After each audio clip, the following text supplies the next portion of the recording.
Bueno, pasando de este saludo, esta parte, Sí. Obos Record está grabando la llamada. Damos la bienvenida a la doctora María Eugenia, que decidió tan desinteresadamente cooperar y colaborar con todos nosotros, todos los colegas que están conectados de todo el país. Con este tema estaba diciendo anteriormente, transversal a la realidad paraguaya, a las famosas figuras de las residentas primero, a nuestras grandes guerras, a las situaciones económicas, sociales y hoy a la situación de seguridad o no, a figuras penales que están apareciendo, que tienen que ver transversalmente con este tema interesantísimo de la niñez y los alimentos, repito, no solamente como una cuestión contable, sino como una cuestión emocional, parental, social y familiar. Así que muchísimas gracias, doctora María Eugenia, la doctora Freud estuvo leyendo y sé que estuvo abreviando, y está bien, estuvo abreviando el currículum porque era muy amplio, pero por sobre todas las cosas, acá el factor humano. Así que, doctora María Eugenia, muchísimas gracias. No sé si está el doctor Mendoza conectado porque estaba viajando, pero de todas maneras, en todo caso, si no, es el auditorio suyo, doctora María Eugenia. Bien.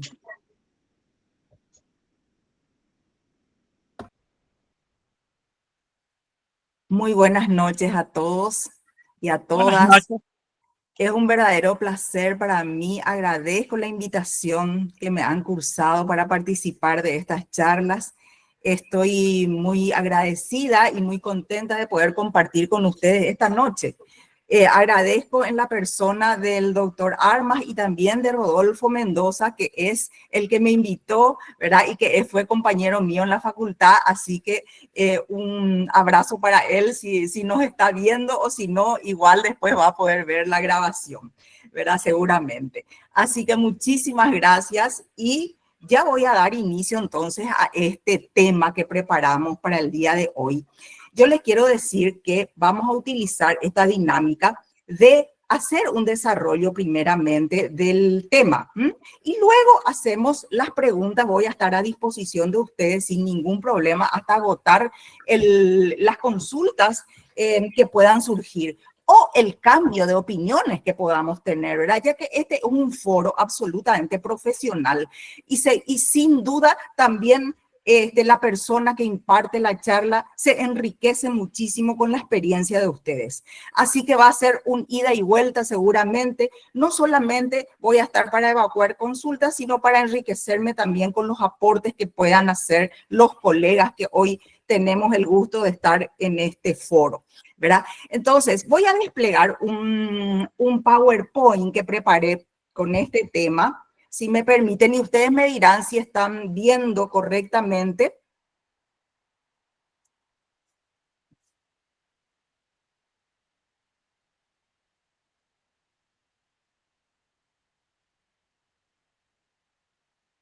Sí, doctora, se ve. Perfecto. Bueno. Sí, se ve. Perfecto. Entonces voy a dar inicio a este tema que le titulé Derecho Alimentario en el Ordenamiento Jurídico de Paraguay.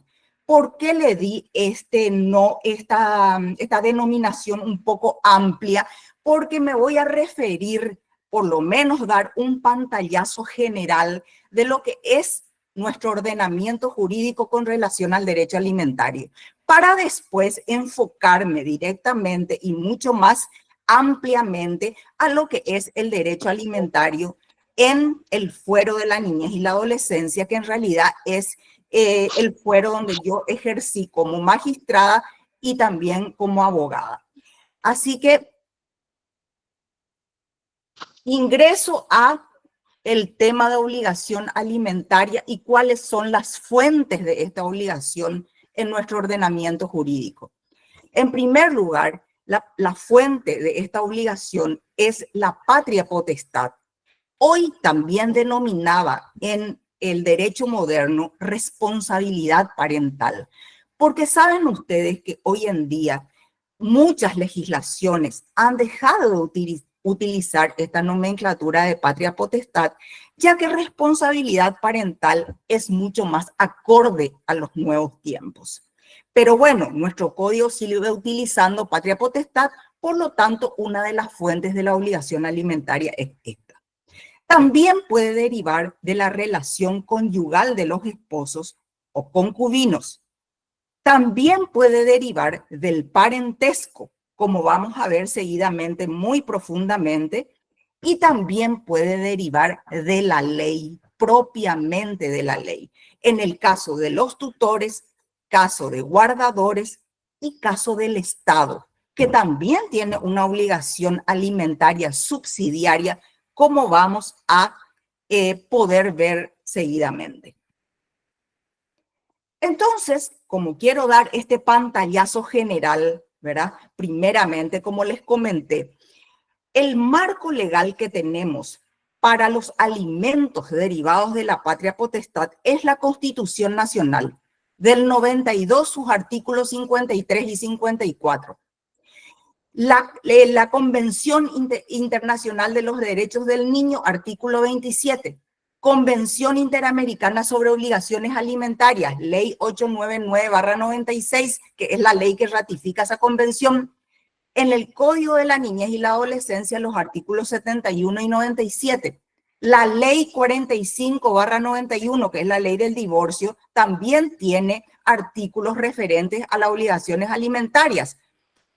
Los artículos 11 y 12 se refieren a eso. El Código Penal tiene una referencia a las obligaciones alimentarias porque sanciona el incumplimiento del deber legal alimentario por el artículo 225 del Código Penal. Los alimentos entre cónyuges concubinos. Constitución Nacional tenemos también, Constitución del 92, tenemos el artículo 49.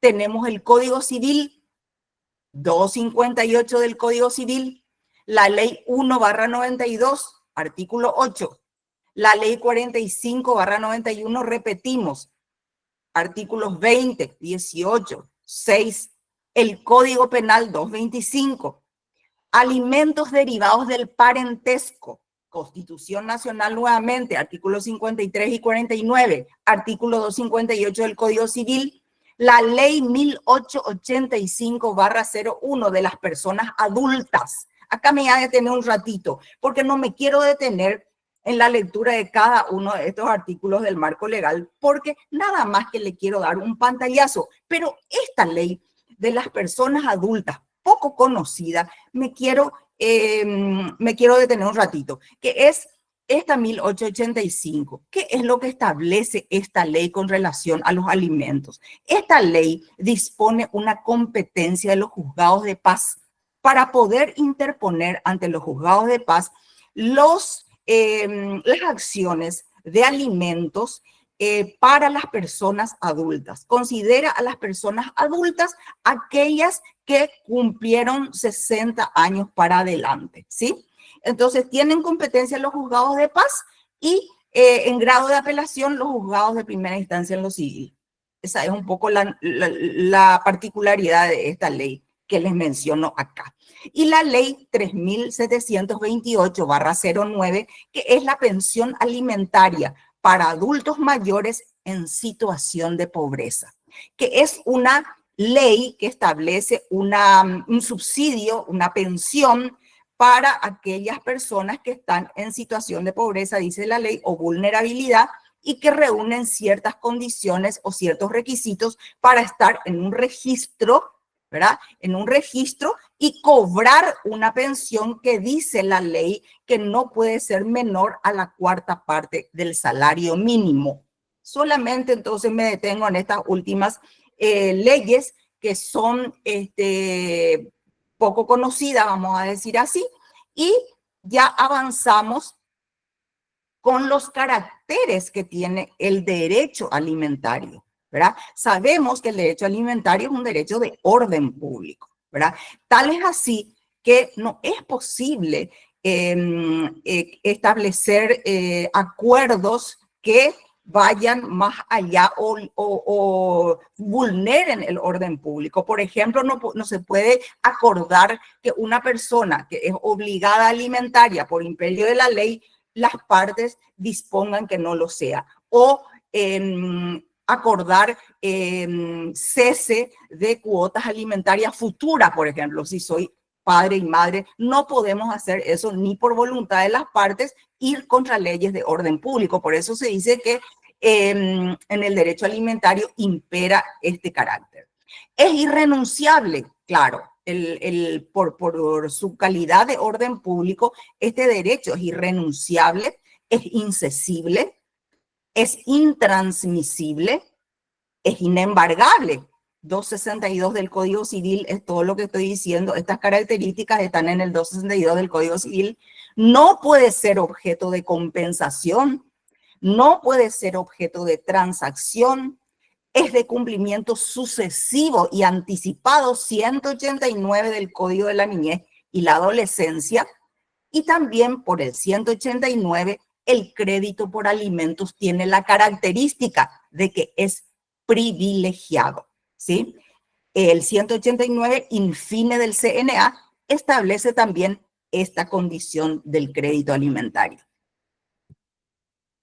Diferencia fundamental entre el derecho alimentario derivado de la patria potestad y la derivada del parentesco.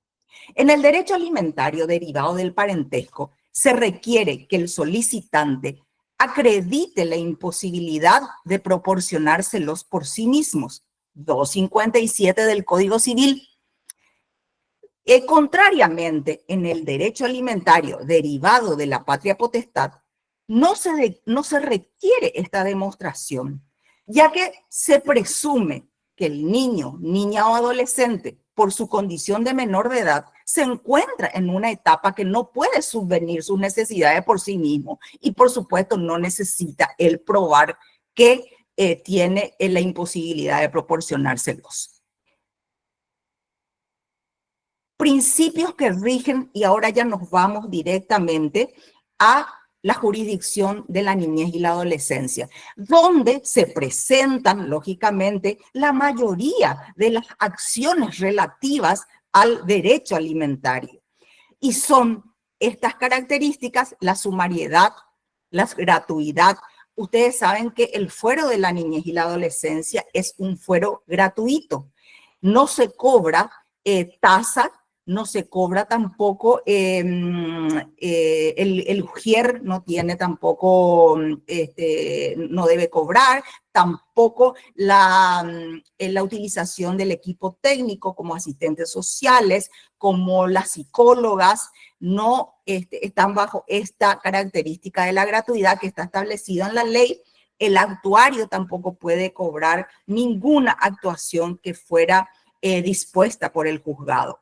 El principio de concentración, el principio de bilateralidad, el principio de inmediación y el principio de reformabilidad de las resoluciones.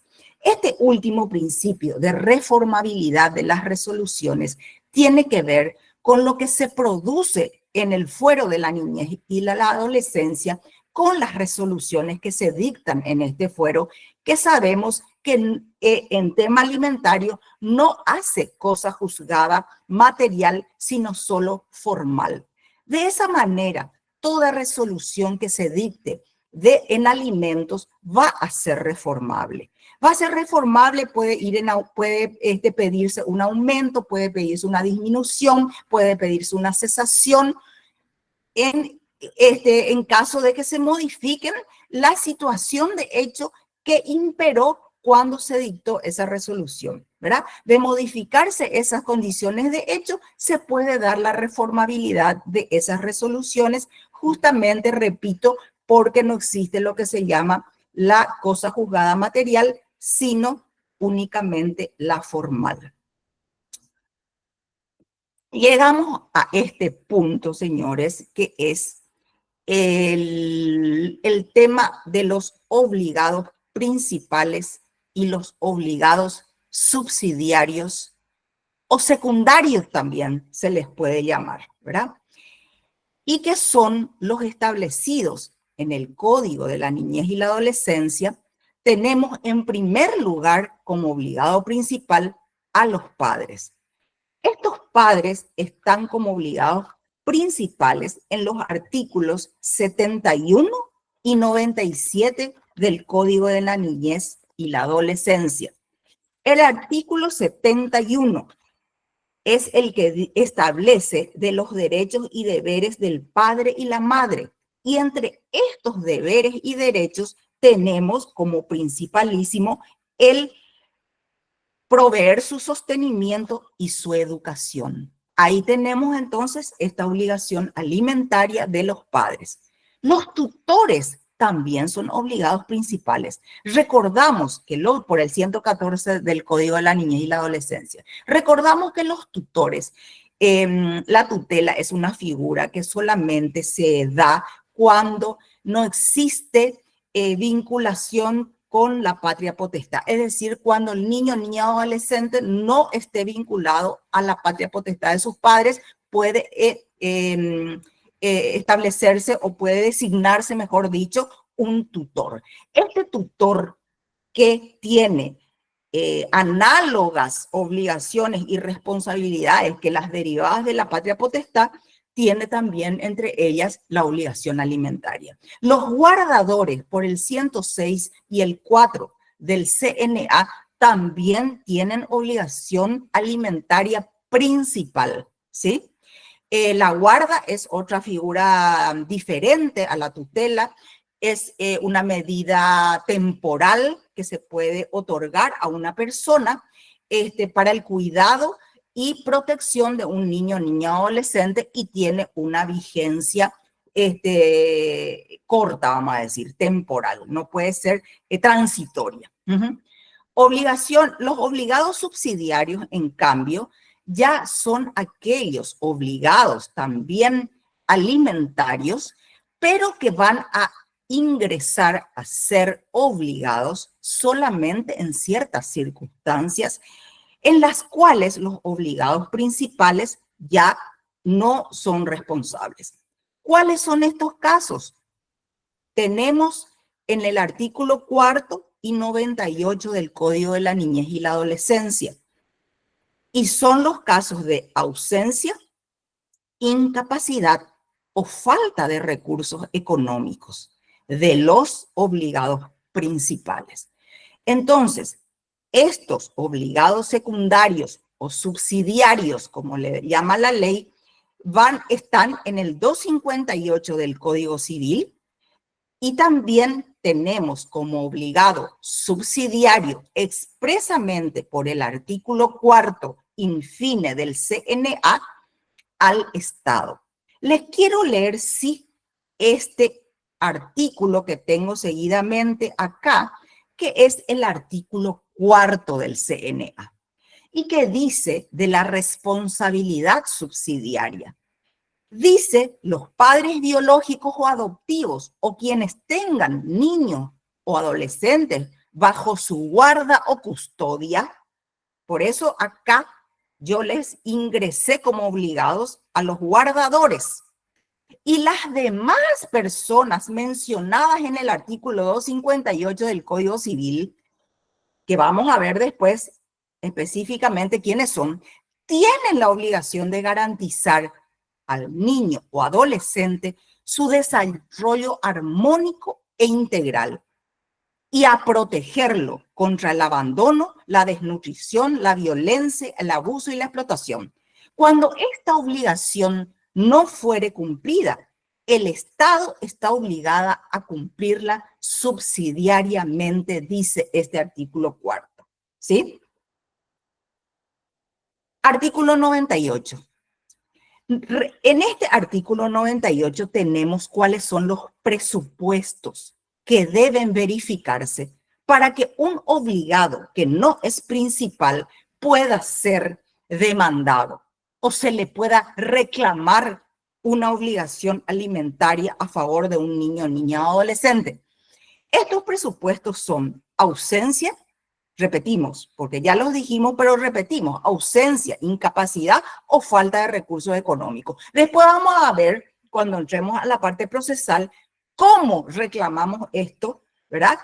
Cuando el responsable o el obligado es un obligado subsidiario y no un obligado principal. Pero eso vamos a verlo un poquito más adelante, ¿verdad?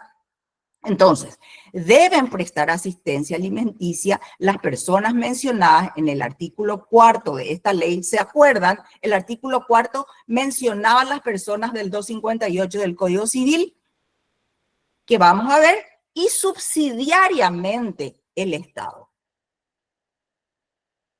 El 258, este es un artículo muy importante, ¿verdad? Porque acá tenemos quiénes son los obligados en razón del parentesco, ¿verdad? Porque no todos los parientes tampoco son obligados, sino los específicamente señalados en este 258 del Código Civil. El 258 dice, están obligados recíprocamente a la prestación de alimentos en el orden que sigue. Recíprocamente, ¿se dan cuenta? A los cónyuges. Los cónyuges tienen obligación, entonces, en primer lugar, por el artículo 258. Los cónyuges no nos sirve para el tema niñez, pero sí nos da la pauta de que también los cónyuges pueden demandarse recíprocamente alimentos en el fuero civil. Los padres y los hijos es una obligación recíproca. Por lo tanto, no solamente que los padres tienen obligación hacia los hijos, sino los hijos tienen obligación hacia los padres cuando se verifique una situación de necesidad que vos puedas probar en juicio y entonces pueda ser demandado el hijo, por supuesto mayor de edad, para proveer alimentos a sus padres. Lo mismo digo de los padres con relación a los hijos que ya no están en la franja etaria de la minoridad, sino que son hijos que por algún motivo llegan a la adultez y no pueden proveerse de los alimentos por sí mismos, ya sea porque tienen una enfermedad, una discapacidad que les inhabilita para la vida del trabajo, ¿verdad? Que no, les inhabilita del trabajo y por lo tanto no pueden proveerse a su propio sustento. También entonces tenemos esta reciprocidad en el artículo B de los padres y los hijos. En el inciso C tenemos los hermanos. Los hermanos son también obligados entonces por prestación alimentaria y pueden ser demandados los hermanos del niño, niña o adolescente, si estamos dentro del fuero de la niñez o también dentro del fuero civil cuando se trate de hermanos que ya tienen mayoría. De los abuelos y en su defecto, los ascendientes más próximos, es decir, bisabuelos. Los abuelos entonces también tienen una importancia particular dentro del fuero de la niñez porque son también entonces los parientes del niño que pueden llegar a ser demandados en ese fuero cuando se den las circunstancias que señalábamos anteriormente como presupuestos que son la ausencia, incapacidad o falta de recursos económicos de los obligados principales, o sea, los padres. En el inciso E tenemos los suegros, el yerno y la nuera. También son obligados recíprocos por razón del parentesco. Dice también este artículo 258, los descendientes la deberán antes que los ascendientes. Entre ascendientes, los más próximos están obligados antes que los más lejanos. Esto es entonces el artículo 258 al que vamos a volver en un momento más para ver la parte procesal. Obligación alimentaria en el Código de la Niñez y la Adolescencia.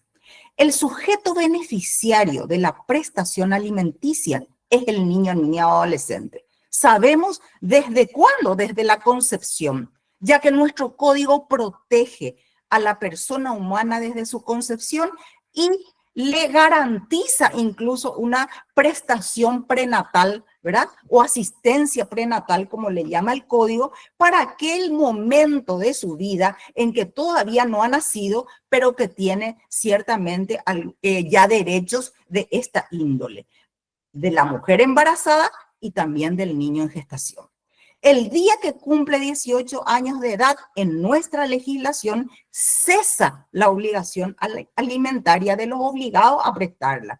Esto tenemos, señores, en el 263 del Código Civil, que dice expresamente los motivos por los cuales cesa la obligación alimentaria, y uno de estos motivos es la adquisición de la mayoría de edad. El joven a los 18 años queda entonces desprotegido por la ley, quedando a cargo de la persona que ejerce la convivencia del hijo, que en la mayoría de los casos, en la gran mayoría de los casos, es la madre. Porque, vamos a ser sinceros, y esto es como una opinión que les doy con perspectiva de género, porque un joven de 18 años, en realidad, al cumplir 18 años, no es que ya tiene solucionado o ya tiene los medios necesarios para subvenir a sus propias necesidades. En realidad, lo que ocurre cuando la ley corta esa obligación alimentaria que debe dar el progenitor no conviviente, lo que hace es cargar sobre la persona que ejerce la convivencia esa obligación, hasta tanto ese joven de 18 años estudie, se capacite para la vida laboral y pueda ejercer algún oficio o profesión que pueda hacer que proveerse a su propio sustento, ¿verdad? Digo esto y hago este comentario o lanzo esta opinión porque hay legislaciones mucho más protectorias, ¿verdad? Por encima de la mayoría. ¿Para qué? Para justamente acompañar a este joven que ha cumplido 18 años a que pueda tener la capacitación o la educación universitaria, si es que sus padres tienen ese nivel, ese caudal, ¿verdad? ¿Por qué no obligarlos hasta que puedan tener una capacitación para la vida? Para la vida del trabajo y para tener mejores condiciones en el futuro. Y les traigo como ejemplo el Código Civil argentino, por ejemplo. El 658 establece como regla general en materia de obligación alimenticia de los progenitores una extensión de esa obligación de los padres hasta los 21 años de edad, excepto que el obligado acredite que el hijo mayor de edad cuenta con recursos suficientes para proveérselos por sí mismos. Vienen como hay una protección a ese joven recién cumplido los 18 años para que pueda tener una protección todavía para su capacitación o estudios, salvo que el padre pruebe que ya es un joven que ya tiene capacidad y logró, ¿verdad?, subvenir sus propias necesidades porque tiene un trabajo, porque su estudio le permite trabajar y ya pudo proveerse los medios para su sustento. Pero le da esa ventaja, ese beneficio. ¿Qué más dice el Código Civil argentino? El 663 dice hijo mayor que se capacita.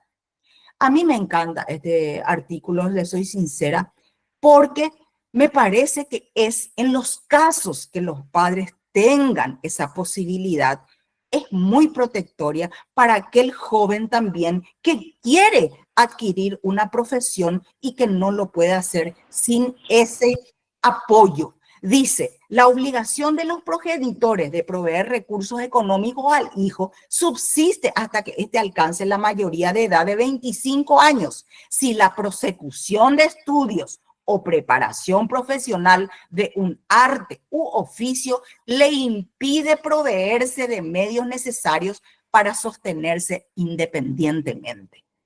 No es que tampoco le da a dar esa protección a un hijo de 25 años que no estudia ni trabaja. Dice, si la prosecución de sus estudios o preparación profesional de un arte u oficio le impide proveerse por sí mismo. Ustedes saben muy bien que hay carreras que impiden totalmente que el joven pueda también trabajar. Entonces, para esos casos, la ley le habilita para que los padres le sigan siendo obligados para ese momento de su vida, vamos a decir, todavía de capacitación o estudio. Asistencia prenatal. Como les decía, la asistencia prenatal está establecida en el artículo 9 del CNA, o Código de la Niñez y la Adolescencia. Dice de la protección de las personas por nacer. Y dice que esta protección de las personas por nacer se ejerce mediante la atención a la embarazada desde el momento de la concepción y hasta los 45 días posteriores al parto. ¿Quiénes están obligados? Están obligados a ella el progenitor y en ausencia de ella, aquellas personas para quienes este código establece la responsabilidad subsidiaria. Acabamos de ver cuáles son esas personas y son las del 258 del Código Civil en principio. Artículo 185 del CNA. De los que pueden reclamar alimentos.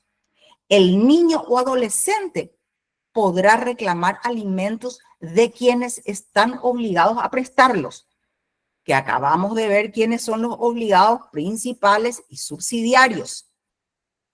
Igual derecho asiste a la mujer cuando tuviere necesidad de protección económica para el hijo en gestación. Acá tenemos nuevamente entonces la asistencia prenatal.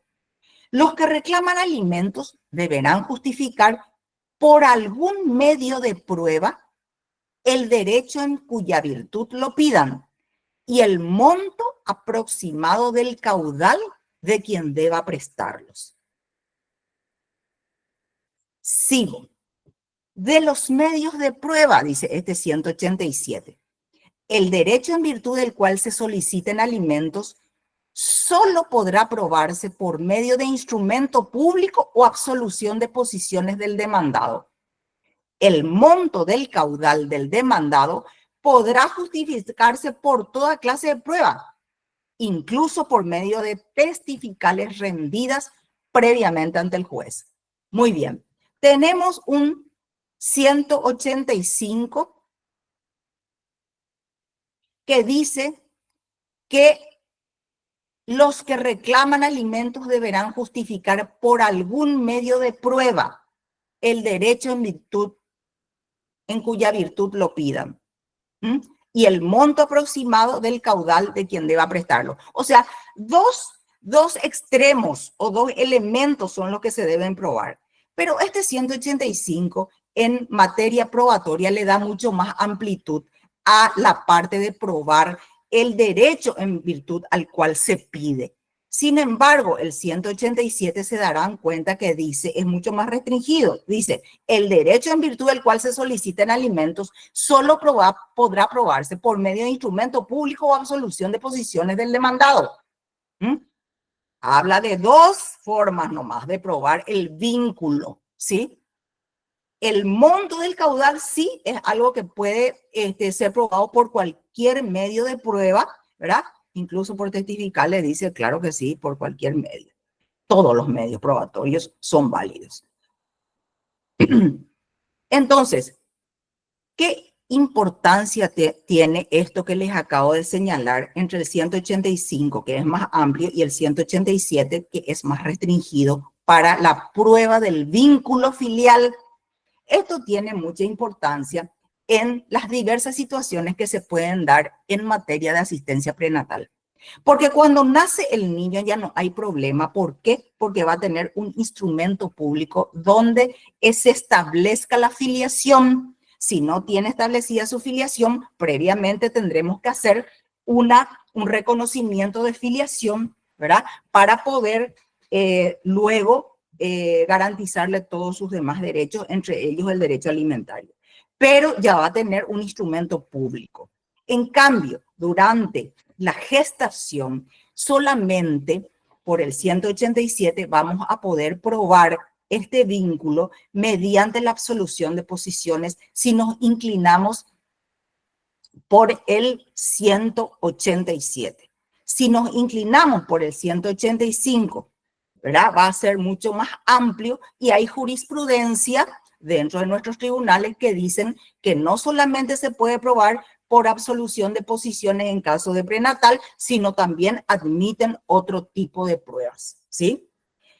Tengo una jurisprudencia, una linda jurisprudencia de Capital, del Tribunal de Capital, que ya había, en este caso que les digo de la jurisprudencia Capital, el voto fue disidente en el sentido de que admitió otras pruebas que no eran la absolución de posiciones del demandado, pero prevaleció por mayoría diciendo que si el demandado negaba la existencia de relaciones sexuales con la accionante durante la época de la gestación, entonces no podía ya existir otro medio probatorio y debía negársele la asistencia prenatal por esa falta de acreditación del vínculo filial, ¿sí? Pero cada vez más existe jurisprudencia en el sentido de admitir otras pruebas que no sean estrictamente la absolución de posiciones. Por supuesto que una absolución de posiciones ficta, es decir, aquella que se produce cuando no es citado, ¿verdad?, la persona demandada y no comparece, puede dar lugar a una asistencia prenatal a favor del niño, niña o adolescente. Esto sí tenemos jurisprudencia en este sentido que les menciono. Procedimiento para el juicio de prestación alimenticia. ¿Cuál es nuestro procedimiento en prestación de alimentos? El trámite tenemos el previsto en el 186 del CNA, ¿verdad? El 186 es el que dice, en el juicio de alimentos, el trámite se regirá por el procedimiento especial, establecido en este código con las excepciones de este capítulo. Al inicio de una demanda de alimentos, es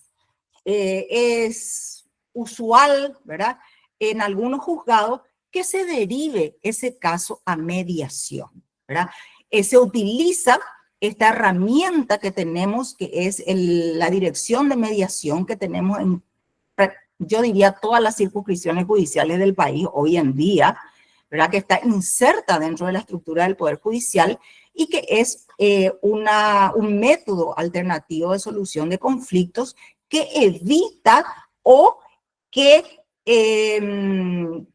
hace cesar el litigio, ¿verdad? Porque ya le da un corte con un acuerdo, por ejemplo, que llegan las partes en mediación, se presenta en el juicio y ya simplemente es homologado por el juez. Evita el tránsito por un juicio y, por supuesto, de esa manera la mediación es una herramienta demasiado útil y muy beneficiosa tanto para las partes como para el órgano jurisdiccional, que se quita un trabajo de encima, hablando en términos un poco vulgares, ¿verdad? Porque ya no es necesario que se continúe el juicio y se llega simplemente a un acuerdo con la homologación del mismo. Por eso me parece importante y estoy totalmente a favor de que se imprima el procedimiento de que se remita a mediación. En algunas legislaciones, como en Argentina, por ejemplo, la mediación es obligatoria. ¿Qué quiere decir eso? Que yo, justiciable, ¿verdad?, no puedo decir, no me voy a ir a mediación, no tengo interés. En el Paraguay sí.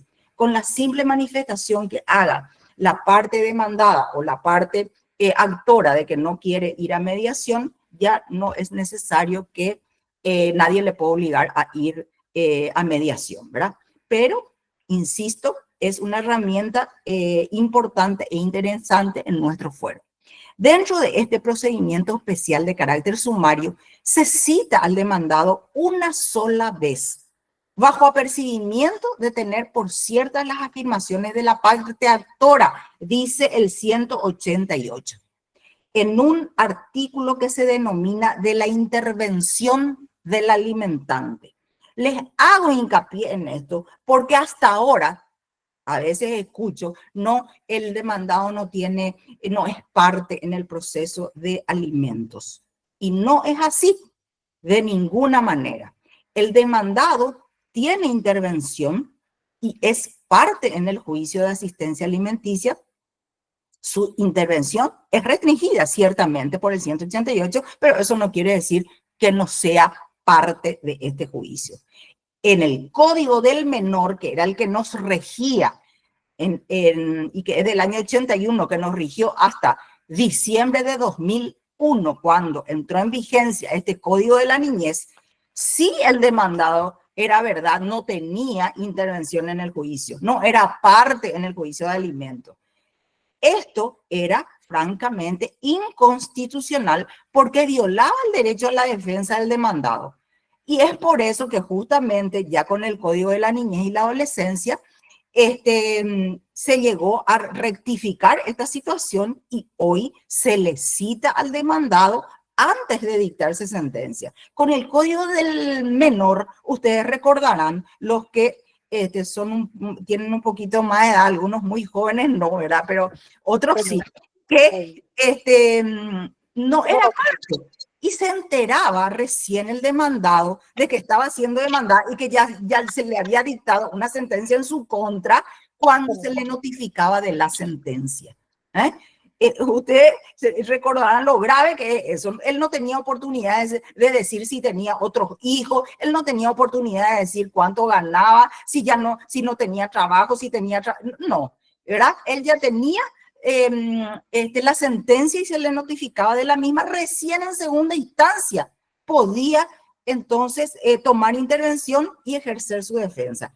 Inconstitucional, eso se vio mejorado, ¿verdad? Haciéndole parte, y por el 188 tenemos clarísimo que tiene una intervención en el proceso de alimentos. Muy bien.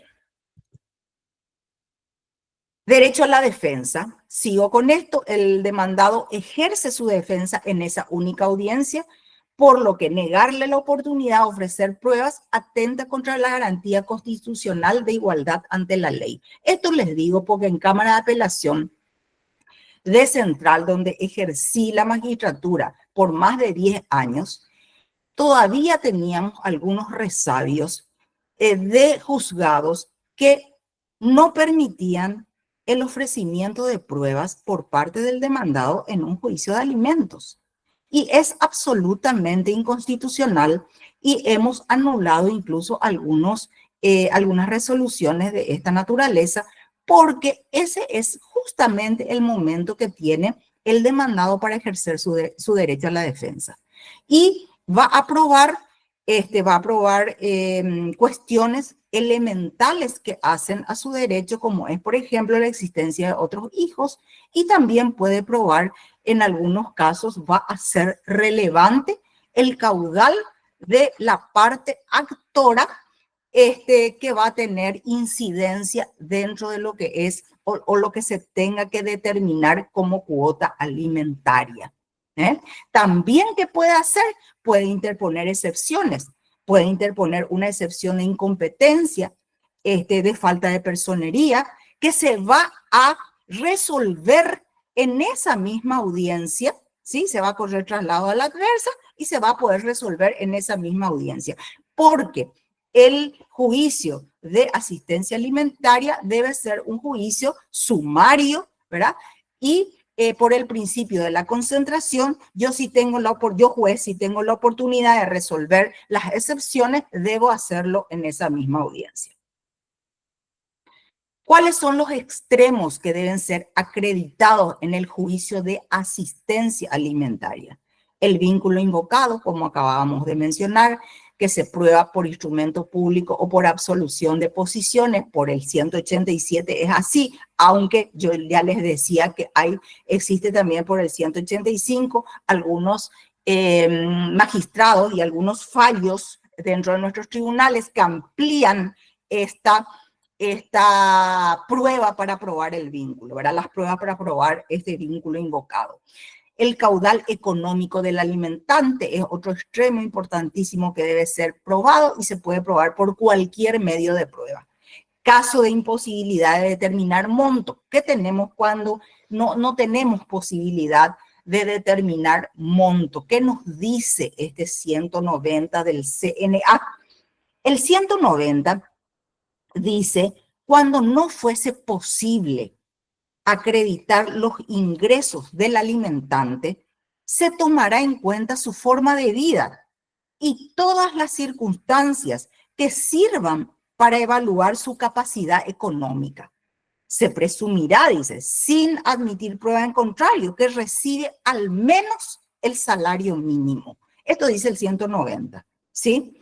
Entonces, ¿cómo vamos a probar cuando no tenemos, por ejemplo, un salario? No tenemos un sueldo, que es cuando más fácilmente se puede probar, ¿verdad? Cuando el obligado tiene salario, se pide un informe y vos estás enterado de cuánto es lo que está ganando. Tenemos acreditación fácil del caudal. Pero en otros casos tenemos el 190 que nos permite ir a indagar cómo vive esta persona, sus condiciones de vida, ¿verdad?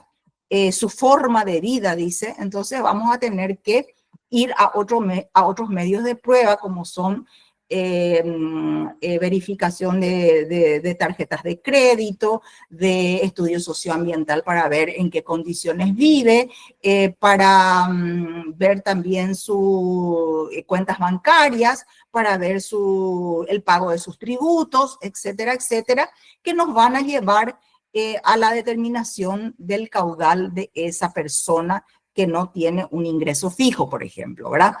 Y dice, por último, el 190, que vamos a tener que presumir, el jugador va a tener que presumir, sin admitir prueba en contrario, que gana por lo menos un sueldo mínimo.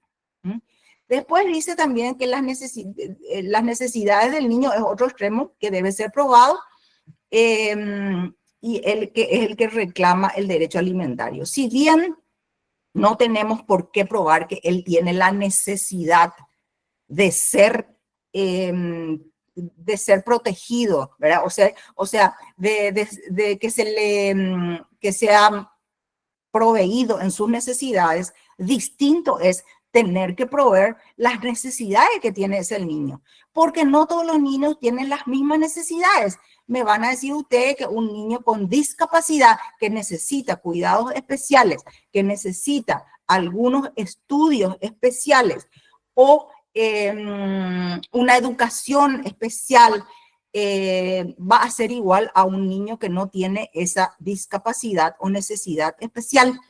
Y según también el nivel económico, las necesidades son distintas. Entonces, sí, la acreditación de las necesidades del niño es un extremo que amerita su acreditación, sobre todo si estamos pidiendo montos más elevados que los usuales, ¿verdad? Entonces, estos son nuestros extremos: vínculo invocado, caudal económico del alimentante y necesidades del niño, niña o adolescente. De la imposibilidad de determinar monto es lo que acabamos de decir, que si no tenemos un ingreso fijo y una forma de probar ingresos a través de un informe salarial, podemos hacerlo a través de otros medios de prueba que son los que hemos mencionado.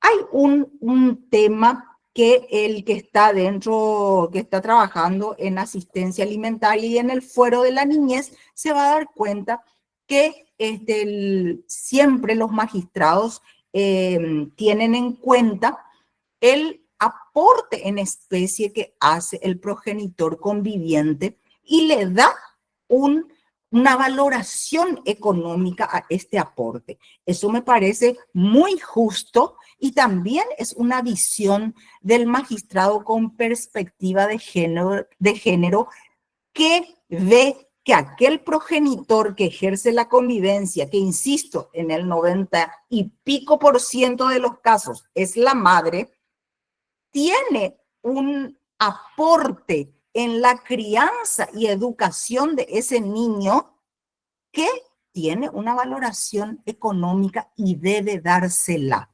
Entonces, si bien no tenemos nosotros una normativa dentro de nuestro Código de la Niñez y la Adolescencia, jurisprudencialmente hemos ido aceptando esto y hoy prácticamente no hay una sentencia que no diga esto que les acabo de mencionar. Una futura modificación del Código de la Niñez y la Adolescencia debería contemplar una normativa expresa que reconozca ese aporte del progenitor conviviente. Y les traigo nuevamente el ejemplo del Código Civil argentino, el 660, que habla de esto que les digo, tareas de cuidado personal, dice. Y dice, las tareas cotidianas que realiza el progenitor que ha asumido el cuidado personal del hijo tiene un valor económico y constituye un aporte a su manutención. Esta es una buena normativa que nosotros la hemos receptado jurisprudencialmente, pero que nunca está mal que la tengamos normativamente. Llegamos a los alimentos provisorios, señores, que es una medida cautelar que se dicta antes de llegar a la sentencia, se dicta inmediatamente, puede ser pedida por cualquiera de las partes o puede también ser dictada por el juez de oficio, no necesita que se le pida, ¿sí? Puede entonces dictar un auto interlocutorio que va a durar mientras se sustancia el juicio y hasta tanto no se dicte sentencia. En este caso, entonces, se dicta un auto interlocutorio. Algunos jueces he tenido oportunidad de ver que establecen una vigencia, le ponen una vigencia a estos alimentos provisorios y dictan un modelo como el que les traigo, más o menos así. Dice, hacer lugar a la medida cautelar de alimentos provisorios a favor del niño XX, establecer interín se sustancia el presente juicio, la suma de que el alimentante deberá abonar a favor de su hijo desde la fecha de la presente resolución. ¿Por qué desde la presente resolución y no retroactiva? Porque es solamente para cubrir sus necesidades mientras dure el juicio, ¿sí? ¿Qué más dice? Algunos juzgados, no todos, intimar a la parte actora a diligenciar las pruebas que acrediten el caudal económico del alimentante bajo apercibimiento de no hacerlo en el plazo de 6 meses, algunos ponen 6 meses, algunos ponen 3 meses, contados desde esta resolución, se dictará sentencia donde se confirme entonces lo que se fijó como provisorio. Algunos tienen esta práctica, algunos juzgados en niñez y adolescencia, no todos, pero no me parece una mala práctica. ¿Por qué digo esto? Porque el provisorio no puede convertirse en un definitivo, ¿verdad? Se tiene que llegar a la sentencia y si el accionante no sigue diligenciando pruebas, entonces no es posible que el juez llegue a una sentencia. Entonces le pone un ítem en su resolución que dice que si no diligencias más pruebas, entonces le va a confirmar lo que se estableció como provisorio. ¿En base a qué se establece el provisorio? Generalmente se establece en base a el ofrecimiento que haga el demandado o a alguna prueba que ya pueda existir dentro del proceso, ¿verdad? A esa altura generalmente no hay mucha prueba, pero puede llegar a haber algún informe de salarial, por ejemplo, y entonces puede hacer un provisorio con esa prueba o con el ofrecimiento que haga el demandado.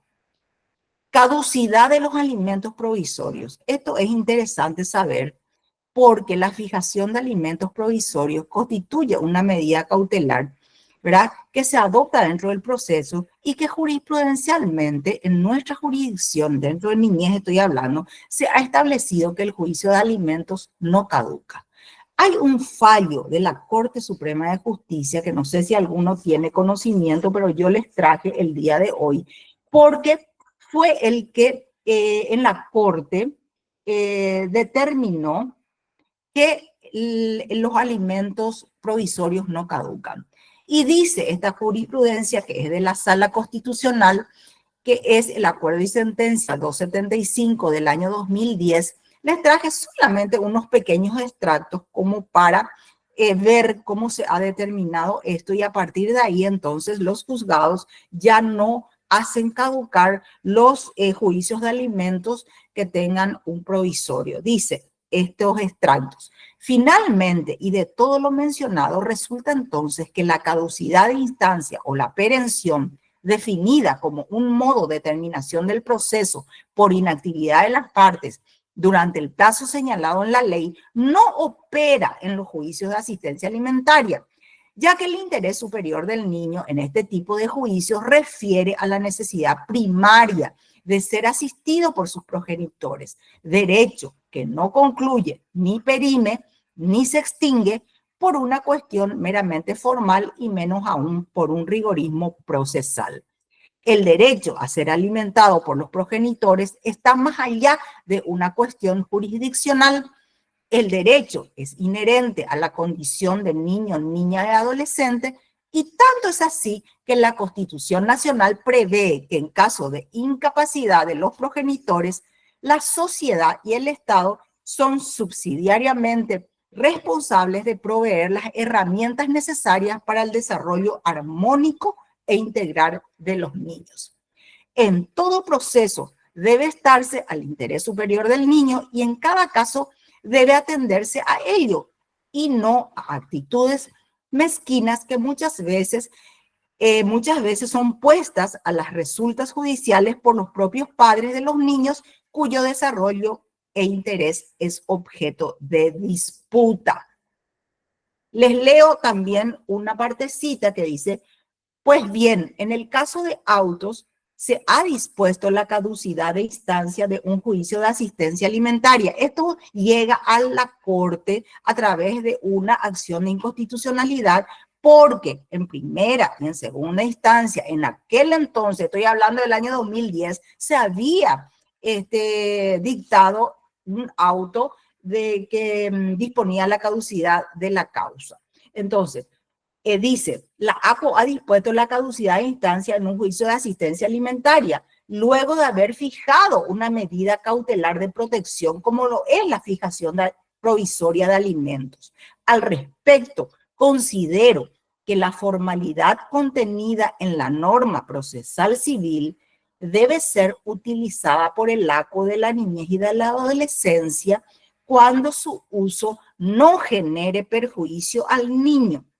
Así, en el caso de autos, la caducidad de instancia genera el levantamiento de una medida cautelar de protección cuya consecuencia inmediata es la cancelación del depósito del monto exigido al obligado.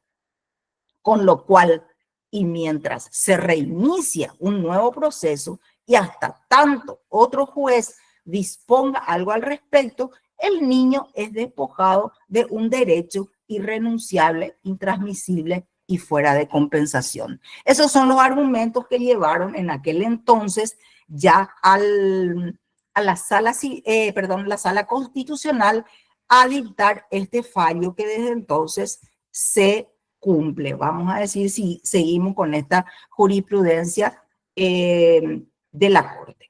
Sentencia de alimentos. Llegamos al momento de la sentencia. Y vamos a decir que el monto de la prestación alimentaria, sabemos muy bien por el 189 que debe ser fijado en jornales mínimos desde el inicio de la demanda de alimentos o desde la demanda de filiación, desde el inicio de la demanda de filiación si hubo una previa demanda de filiación. ¿Sí? Si yo tuve que hacer previamente una acción de filiación para determinar el vínculo con el progenitor, entonces voy a poder pedir alimentos, reclamar alimentos desde el inicio de la demanda de filiación. Se deben por mes adelantado, se incrementa automáticamente conforme a los aumentos salariales ¿Qué pasa con funcionarios públicos y otras personas que no perciben salario mínimo y por lo tanto este incremento no les afecta? Igual, la norma no hace una distinción y entonces igual, aunque no les afecte y no suba su salario, este incremento automático va a proceder en el caso de estas personas. La cuota alimentaria puede establecerse en dinero o puede ser también en especie. Puede ser mixta, lógicamente. Parte en especie, parte en dinero. Homologación de acuerdos. En materia de alimentos se pueden llegar a acuerdos en relación a la cuota, el monto, la forma de hacerlo, pero no es posible arribar a acuerdos con relación a renuncia a alimentos futuros, por ejemplo, porque ya hemos visto que como involucra el orden público, eso no es factible. Alimentos extraordinarios. Esto es interesante, colegas, porque estos alimentos pueden ser solicitados como medidas autónomas en procesos autónomos, independientemente que ya tengamos fijado una cuota alimentaria, ¿sí? Tienen por finalidad cubrir ciertas necesidades que son excepcionales e impredecibles en la vida de un niño, niña, adolescente, y que por lo tanto, a pesar de que yo ya tengo una cuota alimentaria fijada, puedo igual pedir alimentos extraordinarios porque se trata de un gasto con esa característica. ¿Cuáles son estos? Pueden ser una enfermedad sobreviniente que tiene un tratamiento específico, no cubierto por el seguro, por ejemplo. Medicación no cubierta por el seguro, hospitalizaciones, viajes de egresados también pueden incluir, ya tenemos jurisprudencia de esto, ¿verdad? Y etcétera, etcétera, tratamientos odontológicos que muchas veces son muy elevados y que también dan pie a este tipo de reclamos. Les traigo, solamente para ponerles un ejemplo rápido, una jurisprudencia que es también de la Cámara de Capital, 224 del año 2009, donde se establecieron alimentos extraordinarios justamente por alimentos pedidos por una madre a un niño que necesitaba ir a hacer un tratamiento médico a la Argentina. Y tuvo un pronunciamiento favorable del tribunal porque consideró que correspondía otorgar, a pesar de que ya había una cuota alimentaria, correspondía otorgar estos alimentos extraordinarios. Y solamente les leo esta partecita para que ustedes se den cuenta cómo en ciertos casos es totalmente factible lo que les estoy diciendo. Dice el fallo: analizadas las constancias de auto, se tiene que obra la solicitud de asistencia alimentaria extraordinaria a favor del niño X, por medio del cual la progenitora solicitó la suma que asciende a 17 millones de guaraníes debido a que el niño tiene problemas complejos de salud, ya que ha sufrido un accidente cerebrovascular hemorrágico, requiriendo en consecuencia realizar el tratamiento en la República Argentina cada 6 meses en forma periódica, hasta que el médico tratante, el doctor X, disponga el alta del niño. Se dan los elementos probatorios que acreditan los estudios realizados y tratamientos médicos a ser sometidos a este niño, así como los informes médicos correspondientes. Se visualiza además el presupuesto del costo del viaje y el alojamiento, que si bien son instrumentos, es el único con el que se cuenta para evaluar lo peticionado. Solamente les leo una partecita como para que nos demos cuenta que sí hay jurisprudencia, y a partir de esta jurisprudencia hay muchísimas que han dado lugar a estos reclamos. Recursos. Los recursos contra la sentencia que concede alimentos se conceden sin efecto suspensivo. Si fuese de disminución de alimentos, se concede con efecto suspensivo. Se interponen dentro de 3 días de notificadas. Tienen la particularidad que son recursos que deben ser fundados ya en su interposición, y la vigencia de la cuota alimentaria en segunda instancia. Capital tiene hoy día la jurisprudencia de que lo que dice Cámara de Apelación, si modifica el monto, va a ser desde el inicio de la demanda en primera instancia. Nosotros teníamos en Cámara de Central, cuando yo integraba la Cámara, otra posición diciendo que si la Cámara de Apelación modificaba el monto, es decir, disponía que por ser injusto el monto de primera instancia, se establecía otro monto. Ese monto modificado va a regir en esa etapa desde el inicio de la demanda hasta el dictamiento de la sentencia. Se cambia ese monto. No es que yo le voy a hacer pagar lo que dijo primera instancia cuando yo, Cámara de Apelación, dije que debía ser modificado. No sé si me explico, y si a alguien no le queda claro, podemos explicarlo mejor en la parte de preguntas. Pero esto, insisto, es una jurisprudencia de Cámara de Central que no tiene capital, por ejemplo, ¿verdad? En cuanto a la vigencia de la cuota alimentaria modificada en Cámara. Herramientas legales para el caso de incumplimiento de la sentencia de alimentos. ¿Qué contamos hoy con herramientas para los casos de incumplimiento de la sentencia de alimentos? Uno, sabemos que tenemos el proceso de ejecución de sentencia, que es el proceso por el cual se puede lograr el cumplimiento de la sentencia que no ha sido cumplida en forma voluntaria, ¿sí? Nuestro procedimiento es, ahí nos vamos directamente al CPC.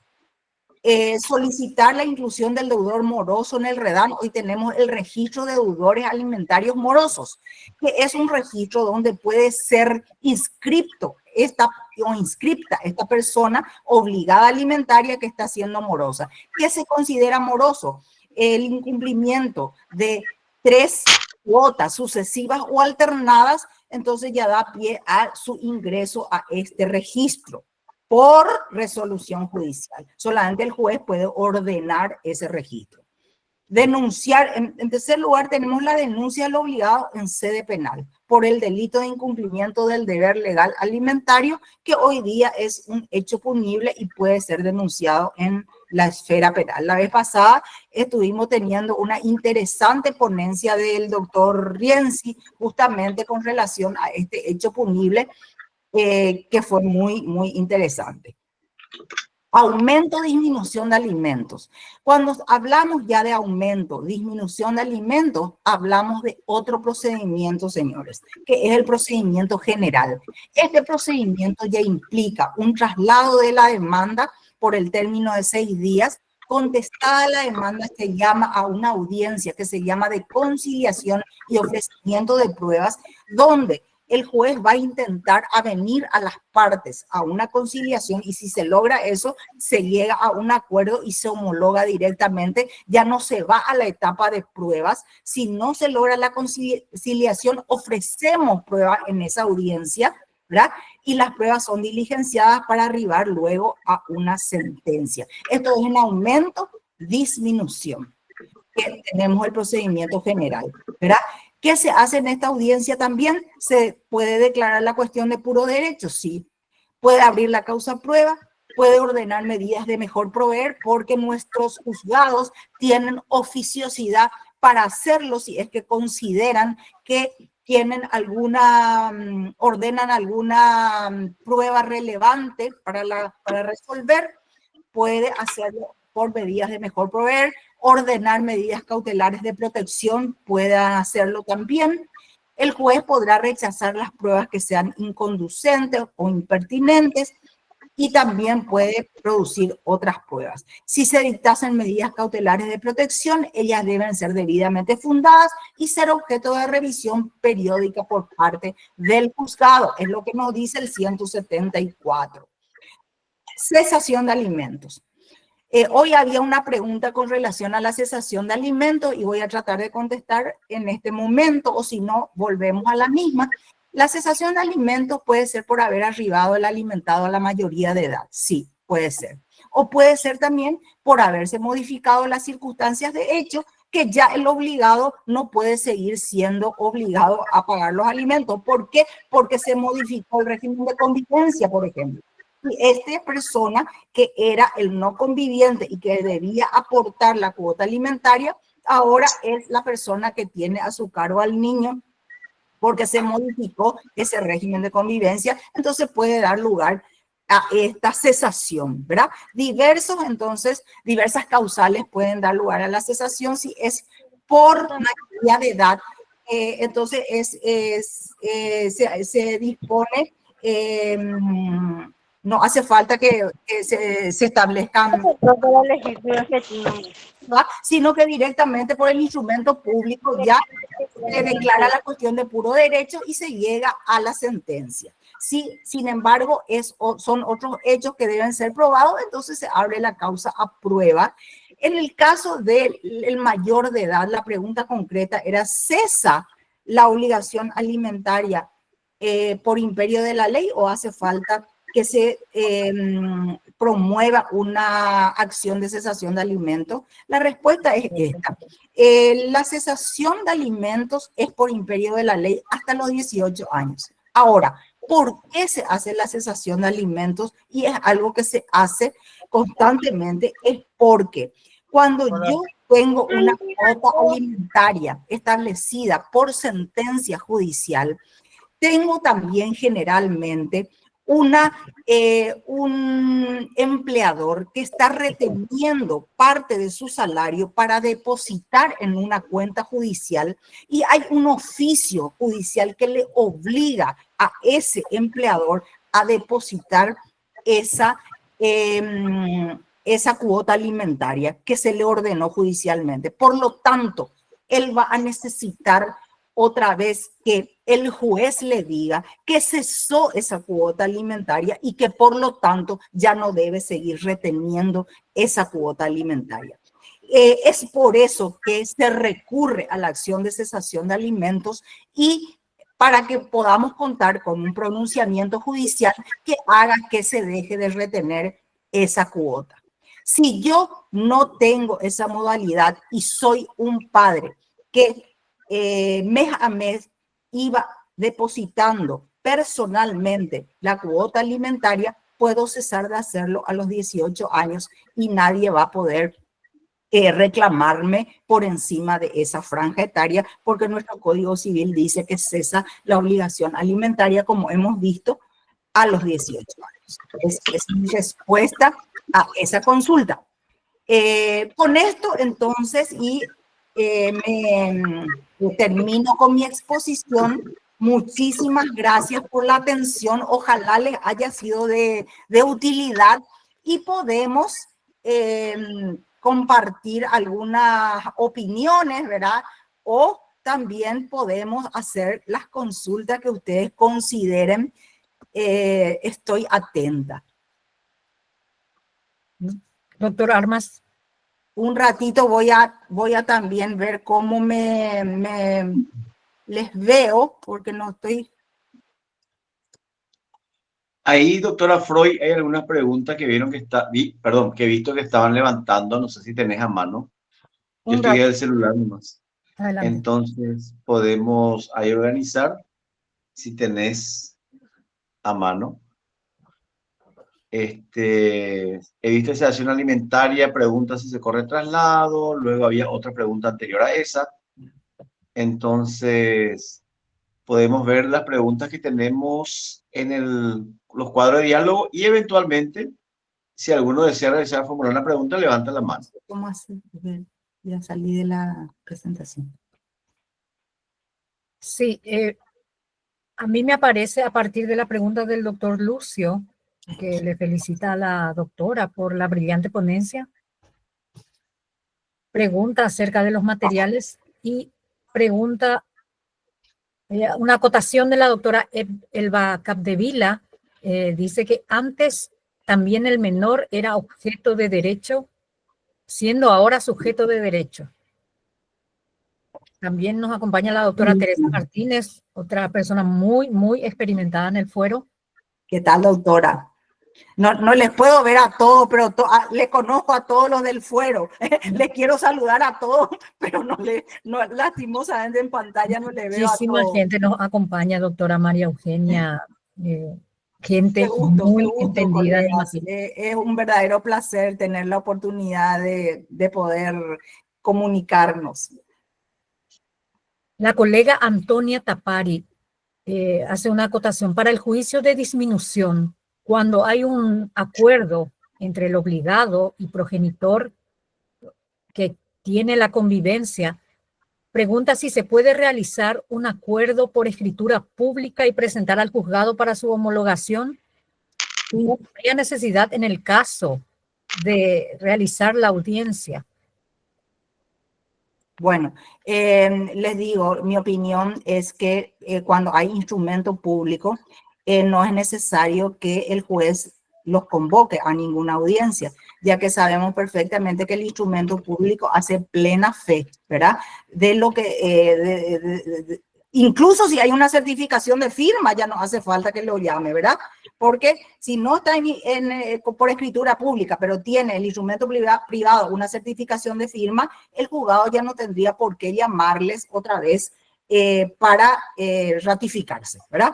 Ahora, si está el acuerdo en un documento privado, entonces sí el juez va a tener que convocarles a una audiencia para ratificación de firmas. Esas son las dos modalidades que se pueden presentar en una disminución, en un aumento o en una asistencia alimentaria. Nos pregunta la doctora Marley Benítez desde el este del país si en relación a la cesación de la asistencia alimentaria se corre traslado. Sí, sí, se corre, doctora.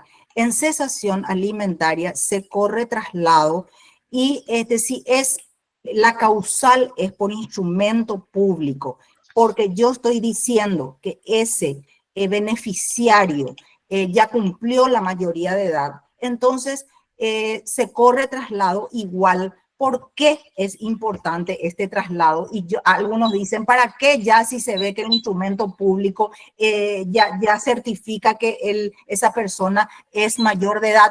Y porque a veces en la sentencia hay más de un beneficiario y uno de ellos nomás es el que cumplió la mayoría de edad.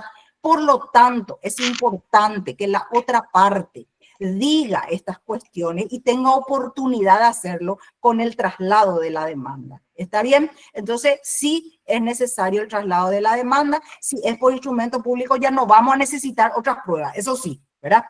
Pero puede haber estas situaciones en las cuales haya más de un beneficiario y entonces no va a proceder la cesación, ¿verdad? Se tiene que ir por disminución si es que uno de los obligados nomás cumplió la mayoría de edad y hay otros beneficiarios también. No sé si me explico. Perfecto, doctora. Nos honra con su presencia la doctora Bettina Obando, quien le hace llegar un saludo, una felicitación por la excelente ponencia. Bettina? Qué gusto, qué gusto. También tenemos entonces magistrados acá unidos. Qué bueno. Muy, muy experimentada que nos honra con su presencia. También la doctora Teresa Martínez de Ciudad del Este estaba conectada, una persona con muchísima experiencia en el fuero. Nos dice la doctora. Sí, adelante, doctora. Buenas noches. ¿Qué tal? ¿Cómo están, colegas? ¿Qué tal, Siempre doctora? participando yo le llamo a ella de mi maestra. Aprendí tanto con ella y siempre estoy aprendiendo. Siempre hay algo que aprender. Excelente, excelente, doctora María Eugenia. Excelente. Gracias, Le enseñamos por Ciudad del Este. Gracias, gracias. Igual digo yo, de los foros donde uno comparte sus conocimientos, siempre queda enriquecida por el aporte de alguno de los colegas que explica su experiencia, da su opinión. La verdad que la docencia es algo, es una bendición, digo yo, porque uno se enriquece demasiado con estas jornadas, ¿verdad? Que uno puede ir y venir con sus conocimientos y aportar, pero también a uno le aporta muchísimo. Así que gracias. Doctora, la doctora Patricia Lorena Chaparro pregunta sobre la asistencia alimentaria al hijo mayor. En relación a eso hay dos preguntas también de si tiene conocimiento de la aplicación supletoria del artículo 663 que usted hacía mención en el Código Civil argentino. Sí, les voy a decir lo que sé en Paraguay, ¿verdad? Porque Argentina tiene una normativa que yo les conté, hasta los 21 años ellos pueden extender la obligación alimentaria y hasta los 25 si es que el joven se está capacitando y tiene estudios universitarios, ¿verdad? Siempre se ve desde luego el caudal del que deba prestarlo. No es que eso siempre va a tener relación con el caudal del que deba prestarlo. Pero en Paraguay, que es lo que conozco, conozco específicamente un caso que ahora nomás el tiempo tampoco no nos da para tanta jurisprudencia, pero hay un caso de un estudiante de medicina que llegó a lo civil, ¿verdad? A lo civil y obtuvo un pronunciamiento favorable. Y me acuerdo que obtuvo un pronunciamiento favorable con 2 votos a favor y 1 disidente en aquel entonces, ¿sí? Y su argumento era que este hijo quería estudiar medicina y que si no lograba el aporte de su padre, él no iba a poder porque medicina es una carrera que no admite que uno pueda trabajar al mismo tiempo. Y logra este pronunciamiento en lo civil y comercial. Muy interesante. Buenas noches, ¿cómo están? Yo, desde mi experiencia también en Ciudad del Este, he solicitado también así una asistencia para el hijo que se capacita, haciendo una conjunción de normas justamente amparado en el artículo 6º del Código Civil paraguayo, que establece, ¿verdad?, de que los jueces no pueden dejar de juzgar en caso de insuficiencia u oscuridad de la ley. Y traigo a colación lo dispuesto en el Código Civil argentino, ¿verdad? Y también he logrado una resolución favorable para una hija mayor que se estaba capacitando y que sí se podía ser ayudado por el padre. Y en Ciudad Este también ya tenemos en el juzgado civil y comercial, así que yo estoy a disposición de los colegas si de repente necesitan también como una... digamos, una tendencia, yo no digo jurisprudencia, pero más bien una tendencia. En Ciudad del Este sí yo logré también tener una resolución favorable al respecto. Qué interesante lo que contás, doctora, me encanta eso, porque siempre yo digo que hay que probar, ¿verdad? Si no hay planteamiento, pues no va a haber jurisprudencia. Siempre tenemos que probar y ser innovador en los temas, ¿verdad? Sí. Para lograr pronunciamientos. Sí, así es. Así es, doctora. Una pregunta. A continuación, para no hacerle perder el hilo, doctora, a continuación del WhatsApp, dice, habiendo resolución de cesación y requiriendo la necesidad que manifestaron en un caso de estudio, por ejemplo, ¿cuál sería, doctora, el proceder? ¿Se inicia un nuevo juicio? En caso de cesación, porque ya llegó a la mayoría de edad, sí, ¿verdad? Entonces, claro, se inicia un nuevo juicio. Primero, ese nuevo juicio va a tener que ser en lo civil, porque si ya tenés 18 años, ya no vas a poder permanecer en el fuero, ¿verdad? Eso ocurre incluso para aquel niño discapacitado, que ya no va a poder extenderse llega a la mayoría de edad y nuestro fuero termina, gente, y se tiene que ir a lo civil a hacer su planteamiento, ¿verdad? Y también para aquellas personas, aunque tengan un planteamiento de que quiere seguir capacitándose y quiere hacer ese planteamiento, va a tener que ir allá a lo civil, ¿verdad? Va a tener que cambiar de fuero, pero es factible. Una pregunta del doctor Nelson Gómez Ortiz. Él pregunta que en el hipotético caso de un divorcio controvertido, el cónyuge no declarado culpable, ¿puede reclamar o no el derecho alimentario? Sí, según nuestro código, sí. Según nuestro código, sí, todavía. Es así. El culpable de divorcio tiene obligación alimentaria. Nos pregunta la doctora Romy Acuña, ¿cuál sería el procedimiento en caso de fallecimiento del progenitor obligado? En caso de fallecimiento del progenitor obligado, y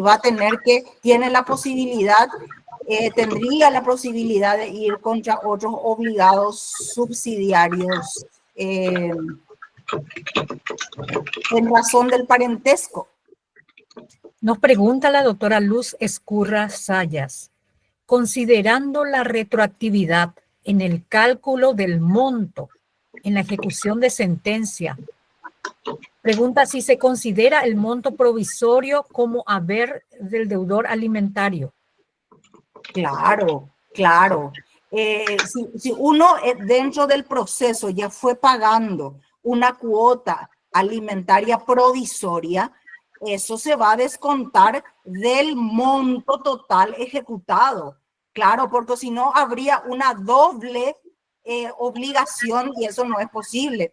Esa cuota provisoria ya es algo que se establece judicialmente, se deposita judicialmente y se va a descontar del monto total ejecutado en el caso de que se ejecute la obligación. Nos pregunta la doctora Ramona Portillo.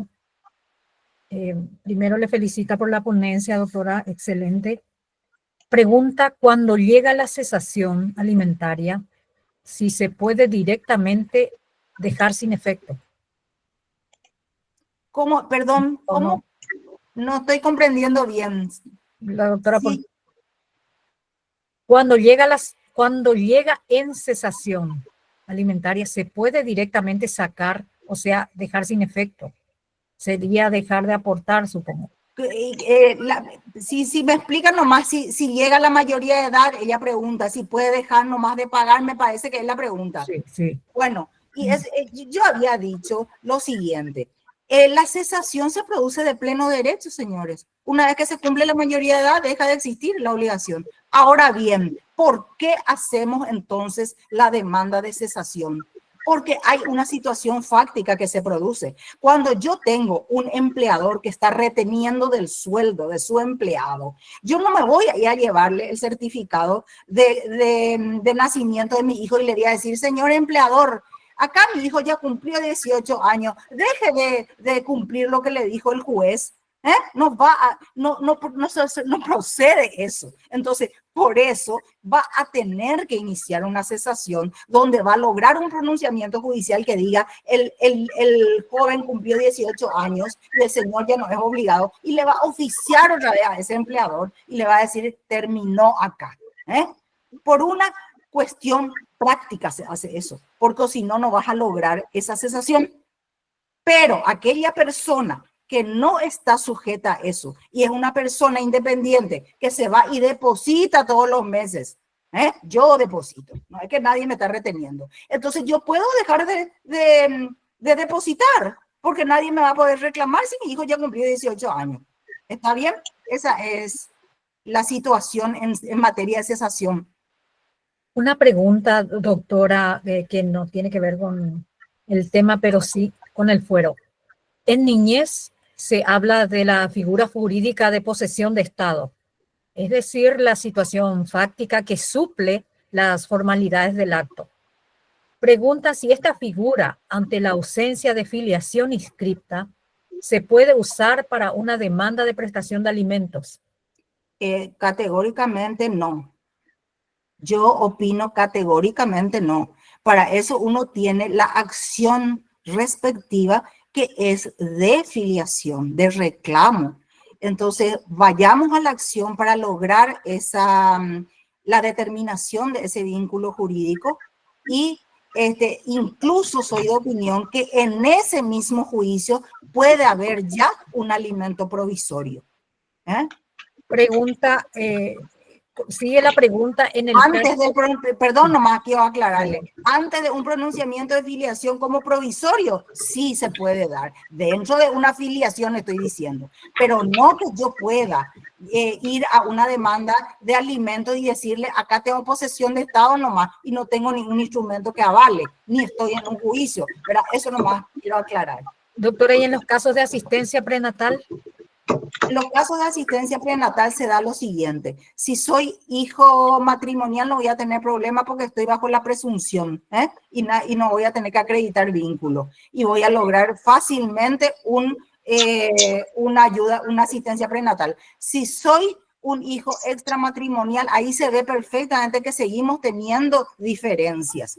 Cuando yo voy a tener que probar vínculo. ¿Y qué me dice el código? Que yo puedo probar vínculo solamente por absolución de posiciones, porque el instrumento público pues todavía no voy a tener si no nació, ¿verdad?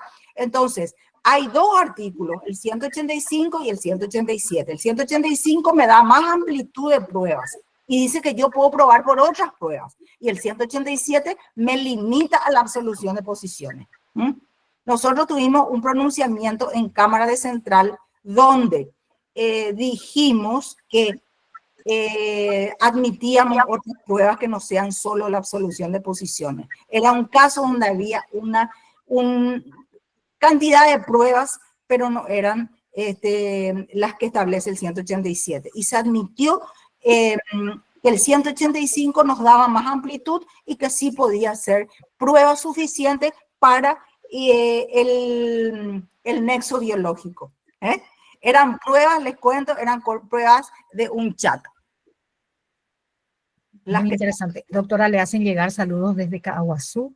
La doctora Dolly Romina Romero, también la doctora Marisela Duarte. Todos saludos, excelente la ponencia. El doctor Salinas Zárate, el doctor Darío Enrique Vera y Aragón, la felicita también, doctora, la doctora Teresa García. Y hay una pregunta que hace la doctora Violeta Silva, si puede ofrecer alimentos una persona no obligada, por ejemplo, una tía. Qué interesante, doctora. Un saludo para Violeta Silva, colega y amiga. Mi opinión es la siguiente. La tía del niño sabemos muy bien que no está obligada por imperio de la ley, ¿verdad? No está dentro del 258. De paso, les cuento que hay pronunciamiento de Corte Suprema de Justicia con relación a esto, que una vez que en un fallo donde se obligó a una tía, llegó a la Corte Suprema y tenemos pronunciamiento de Corte en el sentido de decir que la tía no puede ser obligada, ¿sí? Cuando habla de los hermanos, el 258 habla de los hermanos del niño, ¿sí? Bueno, ese ya está determinado. Pero la doctora me pregunta lo siguiente, ¿y qué pasa si ella ofrece alimentos? Y mi opinión personal es, ¿por qué no podría ofrecer alimentos? Si no le estamos obligando, el Estado no le está obligando por imperio de ninguna ley. Entonces, por propia voluntad, ofrece alimentos a su sobrino. Me parece un despropósito decirle que ella no puede ofrecer alimentos cuando es en beneficio del niño, ¿verdad? Y no tengo ningún argumento para decir que se le tiene que negar esa posibilidad. No sé qué piensan ustedes, pero yo no logro encontrar algo. Hola, doctora. Decir, ¿verdad? Doctora Silva. Sí, doctora, te escucho con mucho gusto. Hola, doctora, ¿cómo estás? Un gusto escucharte. Igualmente. Justamente nosotros tuvimos un caso que cuando se presentan los casos prácticos, es que ahí realmente nos surge la duda, ¿verdad? La ley de ofrecimiento, la 3929 del 2009, en el artículo 1 establece de los que pueden ofrecer alimentos. Los que están obligados por ley, o sea, y bueno, artículo 1, de los que pueden ofrecer alimentos. Los que estén obligados por ley podrán ofrecer alimentos al niño adolescente o a una mujer que tuviese necesidad de protección económica para el hijo en gestación. Y era el caso de que invocaba esta ley de ofrecimiento, porque no era una reclamación por parte de la progenitora conviviente, sino era un ofrecimiento, invocaba esta ley, pero era la tía. Cierto. Se hizo lugar en ese caso, ¿verdad? Porque se le escuchó cuáles eran las razones. En ese caso, ella argumentó que el papá vivía en España, que ella no era mandante del papá, sino que simplemente ella quería ayudarle a la sobrina. Se entendía que efectivamente, porque podría usarse también eso como para, no sé, a lo mejor evadir como los alimentos tienen carácter, o sea, los alimentos tienen, ¿cómo es que se dice? Carácter... Entiendo lo que me decís, sí, que podría ser un medio de... evadir una deuda. Sí. Pero bueno, es pensar que... ir muy Podría. allá, pero en virtud de esta ley nomás le preguntaba, doctora. Gracias. Sí, entiendo, Violeta, vos sabés que me estoy acordando súper bien de la forma en que está redactada esa normativa, ¿verdad? Y dice, de los que solamente que pueden ofrecer supuestamente lo que están obligados por ley, ¿verdad? Correcto, pero yo le doy otra interpretación porque tengo que ver otros aspectos o otros principios que rigen en nuestra jurisdicción, y yo veo que si una tía que no tiene obligación ciertamente quiere ofrecer, no puedo pensar que ella está actuando de mala fe, y creo que sí puede ser un argumento su solidaridad familiar para con ese sobrino. Es mi opinión. Gracias, doctora. Doctor Edward Armas, adelante, por favor. Sí, muchísimas gracias. Evidentemente, doctora, usted se ha dado cuenta, tuvimos a 110 colegas de todo el país conectados recientemente. Ahí justamente estuve viendo a una colega de San Juan Nepomuceno, gente de Itapúa, justamente de Ciudad del Este. Así que, como le dije, gracias a Dios podemos llegar a muchas personas por un lado. Por otro lado, el carácter dinámico que queremos hacer a estas ponencias también, y considerando el tiempo que usted está donando muy generosamente, vamos a ir cortando por hoy nomás este tema. Vamos a seguir conectando y colectando los cuestionamientos y las cuestiones que se están debatiendo. En los grupos, tenemos 3 grupos habilitados, vamos a estar evacuando entre hoy y mañana todavía, y eventualmente le vamos a pasar si quedan algunas cuestiones pendientes, doctora. Espero que los colegas sepan también entender. Por eso siempre tratamos y les instamos a que previamente ya nos acerquen las preguntas que a veces podemos evacuar durante la charla, la ponencia o el curso. Así que, doctora, muchísimas gracias.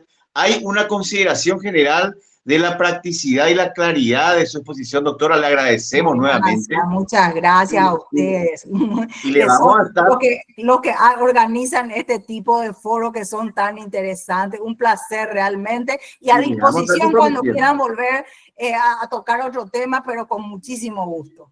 Le vamos a estar comprometiendo, doctora, así que ya le adelanto, ¿verdad? Hay que dejar siempre encendida la llama, como dice esa música, la llama y la ventana para volver otro día. Así que muchísimas gracias, doctora, a todos los queridos colegas de todo el país, muchísimas gracias.